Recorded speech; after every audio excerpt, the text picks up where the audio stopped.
حاجی علی درگاہ کو درگاہ نہیں مانتے، حاجی ملنگ کی درگاہ کو درگاہ نہیں مانتے. یہ میں نہیں کہہ رہا ہوں، موجودہ مہاراشٹرا کا چیف منسٹر کہتا ہے کہ حاجی ملنگ کی درگاہ نہیں ہے، ہم نہیں مانتے اس کو. آپ سمجھ رہے میری بات کو؟ پھر اتراکھنڈ میں یکساں سول کوڈ اس ریاست میں لایا گیا. ہر طریقے سے ہم کو گھیر رہے ہیں. ایک مسلمان ان کے پاس ایم پی نہیں ہے، ان کے الائنس میں نہیں ہے، نہ انہوں ٹکٹ دیے نریندر مودی. مگر آج آپ آ کے بول رہے ہیں کہ میں وقف کی جائیداد کو اچھا کرنا چاہوں گا. میرے بھائی، یہ ہماری شریعت میں مداخلت ہے. ہم کو عبادت کرنے سے روکا جا رہا ہے بھارت کے مسلمانوں کو. اس طرح کا بل لا کر نریندر مودی ہم کو ہماری شریعت سے ہم سے چھیننا چاہ رہے ہیں، ہم کو عبادت نہیں کرنے دینا چاہ رہے ہیں. اور یہ ان کے چمچے دم چھلے جو رنگ برنگی کپڑے پہن کر چاپلوسی کر رہے ہیں. ارے ظالموں، تم جب مرو گے نا تو تمہارے قبرستان کو گورنمنٹ ڈکلیئر کر دو گے. تمہاری باپ کی قبر پر کوئی اگر محل بنا لے گا تو تم کیا کھولو گے؟ مت کرو چاپلوسی وقف حکومت وقف کی. یہ وقف سب کا ہے. مولانا نے کہا یہ عبادت ہے، وقف کرنا عبادت ہے. میرے عزیز دوستوں اور بزرگوں، آپ کو، ہم کو، پورے ملک کے لوگوں کو جو اس ملک کی خوبصورتی کو مانتے ہیں، اس ملک کی خوبصورتی اس کا بھائی چارہ ہے. اس ملک کی طاقت ہر مذہب کو اپنے اپنے مذہب پر چلنا ہے. مگر مودی صرف مسلمانوں کو نشانہ بنا رہے ہیں، اور مودی جانتے ہیں کہ مسلمانوں کو نشانہ بناتے رہو کیونکہ ان کو الیکشن میں شکست نہیں ہوگی. مسلمانوں کو بتاؤ یہ دشمن ہے، ان سے خطرہ ہے. بی جے پی کے لوگ بولتے اتنی وقف کی جائیداد ہے، وہ 2 انڈونیشیا کہتے، ایک ملیشیا، ایک فلاں ملک. میں ایک صاحب سے پوچھا، میرے سامنے بول رہے تھے، میں نے آپ کا ٹیپ لے کے میجر کرے. نہیں، آپ کے پاس جو ہے کوئی کسی کے کھیت میں جا کے آپ نماز پڑھ لیے تو وقف ہو گئی، آپ کھیت میں جا کے سورہ فاتحہ پڑھے تو وقف ہو گئی. میں بولا اوف، وہ آپ تو فضیلت الشیخ بولنا پڑے گا آپ کو. بولے کیا مطلب؟ میں بولا بہت بڑے عالم دین. تو مسکرائے. میں بولا ایک بات بولوں، آپ کو برا نہیں مانے تو؟ بولے بولو. بولا میں پارلیمنٹ کے کسی ایک کونے میں جا کے، کیونکہ میں سفر میں ہوتا ہوں، میں قصر کی نماز پڑھ لیا، میں بھی بول دوں پارلیمنٹ وقف ہو گیا؟ نہیں ہو سکتا نا. میری جائیداد نہیں ہے پارلیمنٹ، بھارت کی ہے، بلکہ بھارت کی عوام کی ہے، میری جائیداد تو نہیں ہے. آپ کیا بول رہے ہیں؟ اب ان سمجھ میں نہیں آیا. اچھا، ایک بی جے پی کے بہت بڑے شاید وکیل یا جج تھے، میری بحث سنے، سمجھ میں نہیں آیا، پورے دلیل سامنے رکھ رہا تھا. نہیں تم جنا 2 ہے.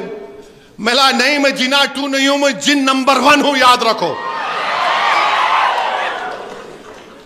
انہیں بھاگ گیا، میں تو بھاگوں گا بھی نہیں.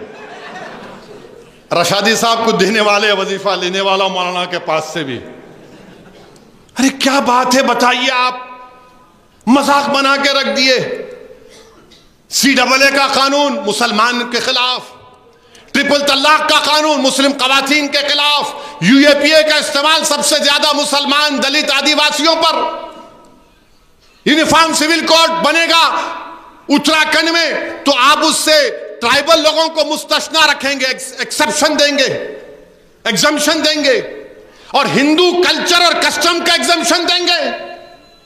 اچھا، آپ کو معلوم اگر کوئی مندر ہے، مندر میں اس کے کسٹم اور اس کے استعمال سے مندر ہو جاتی ہے. ہم اپنی نماز سے، اپنی درگاہ میں، خانقاہوں سے استعمال سے نہیں ہوگا تو وقف با یوزر ہمارا نکال دیا جائے گا. کیوں نکالا جائے گا؟ تاکہ حکومت اور مودی جی قبضہ کر لیں اس پر. اب بھارت کے مسلمانوں سے میری اپیل ہے، بھارت کے ان تمام ناگرکوں سے میری دردمندانہ گزارش ہے جو اس ملک کی خوبصورتی کو مانتے ہیں، آپ کو اس قانون کو رد کرنا پڑے گا، آپ کو اٹھنا پڑے گا. بلکہ میں تو بھارت کے تمام مساجد کے اماموں سے اپیل کر رہا ہوں، آپ جمعے کی اپنے جمعے کی نماز سے پہلے، جمعے کے خطبے سے پہلے اپنے بیانوں میں اس قانون کی مذمت کریے، اس قانون کی مذمت کریے، بیدار کریے مسلمانوں کو جو خواب غفلت میں ہے ابھی تک۔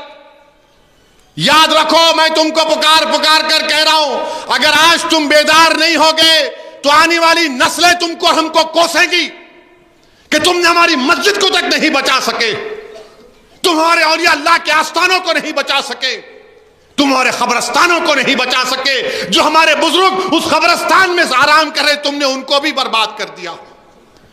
اٹھو بھارت کے مسلمانوں، یہ وقت اٹھنے کا ہے۔ میں بار بار تم سے کہہ رہا ہوں، تم اگر مجھ سے نفرت کرے تو کرو مجھ سے نفرت، دل کھول کے کرو، مگر یہ تو سب کا مسئلہ ہے نا میرے بھائی، یہ کوئی دیوبندیوں بریلویوں کا اہل حدیث کا مسئلہ نہیں ہے، یہ وقف کا مسئلہ ہے۔ جو جائیداد اللہ کے نام پر ہے، تم اور ہم کیا جواب دیں گے حشر کے میدان میں؟ اس اللہ کے سامنے ہم کیا بولیں گے کہ پروردگار جو ہم تیرے نام پہ چیز سے اس کو نہیں بچا سکے؟ کیا جواب دو گے آپ اور ہم؟ بتاؤ۔ یعنی وقف با یوزر کا مطلب یہ ہے کہ میں اگر کسی جگہ پہ، درگاہ پہ عرس ہوتا ہے تو عرس تو صرف مسلمانوں میں ہوتا ہے نا، اور پھر اگر مسجد ہے، نماز تو صرف مسلمان ہی پڑھتا ہے، درگاہ میں ہندو بھی آ سکتے ہیں، کوئی بھی آ سکتا ہے، مگر درگاہ کے جو رسم و رواجات ہیں، جو عرس کے تمام تقاریب ہیں، وہ مسلمان ہی کرتا ہے۔ خانقاہیں ہیں، قبرستان ہیں، یتیم خانے ہیں، تو اس کو استعمال سے قانون نے کہا کہ وقف با یوزر سے یہ وقف ہو گئے۔ اب مودی یہ کہہ رہے ہیں کہ نہیں، میں وقف با یوزر کو ہی نکال دوں گا۔ یعنی اگر آپ محبوب نگر کی کسی ایک مسجد میں 60 سال سے نماز پڑھ رہے ہیں، اگر آپ محبوب نگر میں کسی ایک درگاہ میں جا کر عرس میں پھول پیش کر رہے ہیں، کسی خانقاہ میں بیٹھ کر اللہ کا ذکر ہو رہا ہے، تو مودی یہ کہہ رہے ہیں کہ تم وقف با یوزر نہیں ہے، کلیکٹر طے کر دے گا یہ گورنمنٹ کی پراپرٹی اور چھین لو ان کے ہاتھوں سے۔ یہ وقف با یوزر کا ہے۔ اور آپ کو جان کر حیرت ہوگی کہ اتر پردیش میں 1,22,599 رجسٹرڈ وقف پراپرٹیز ہیں۔ کتنے ہیں؟ 1,22,599 رجسٹرڈ وقف پراپرٹیز ہیں۔ اتر پردیش میں وقف با یوزر کتنے پراپرٹیز ہیں؟ 1,22,027۔ 90% پراپرٹیز اتر پردیش میں وقف با یوزر ہیں۔ قبرستان ہیں، خانقاہ ہیں، درگاہیں ہیں، مسجدیں ہیں۔ اب اتر پردیش میں نے جس سماجوادی کے لیڈر کا نام لیا، حاجی محمد رضا کے گھر کو توڑ دیے، اس کو مافیا بول کر، جب کلیکٹر یہ بولے گا کہ وقف با یوزر ختم ہو گیا تو پورے گورنمنٹ کی پراپرٹی ہو جائیں گے۔ میں پوچھنا چاہتا ہوں مودی سے، وقف با یوزر نکلے گا تو کون سے قانون کے تحت میری جائیداد کو حفاظت ملے گی؟ تو مودی بولیں گے مودی ہے تو ممکن ہے، اور ممکن کیا ہے کہ ہم گورنمنٹ ہماری ہے، ہم لے لیں گے۔ نہ قبرستان بچے گا، نہ درگاہیں بچیں گی، نہ مساجد بچیں گے، نہ خانقاہیں بچیں گی، نہ زراعت کی زمین جو لوگ وقف کرتے وہ بچیں گی۔ یہ وقف با یوزر اگر ختم ہو جائے گا، پھر اس کے بعد اس بل میں کہا گیا کہ اگر کوئی وقف ہے، حضرت کی درگاہ ہے، حضرت کی درگاہ کے پاس یا رشادی صاحب کے پاس جا کر کوئی بول دے گا بی جے پی والا، نہیں وقف نہیں ہے، یہ وقف نہیں ہے، تو کلیکٹر صاحب کیا بولیں گے؟ ٹھیک ہے، میں تحقیقات کرتا ہوں۔ یہاں تک سمجھ میں آیا؟ تحقیقات کرتا ہوں۔ اب یہاں سے مودی کا دماغ دیکھو آپ، ان کا جو زہر ہے دماغ میں، تحقیقات کیسا کرنا وہ کلیکٹر طے کرے گا، کب تک تحقیقات مکمل کرے گا وہ کلیکٹر کا اختیار۔ کیونکہ جیسے ہی کلیکٹر بولے گا تحقیقات ہوگی رشادی صاحب کے مدرسے کے اوپر، حضرت کی درگاہ کے اوپر، پینڈنگ انکوائری اور وقف کی پراپرٹی نہیں رہے گی، پینڈنگ انکوائری اور وقف کی پراپرٹی نہیں رہے گی۔ تو آپ سمجھو کیا کرنا چاہ رہے ہیں کہ کلیکٹر انکوائری نہیں کرے گا، کلیکٹر انکوائری نہیں کرے گا اور بولے گا میں کرتا ہوں، آج کروں گا، کل کروں گا، پرسوں کروں گا. معاملہ چلا 6 مہینے سے 1 سال، 1 سال سے کتنے سال ہو گئے، ہم تو محروم ہو گئے ہماری پراپرٹی سے.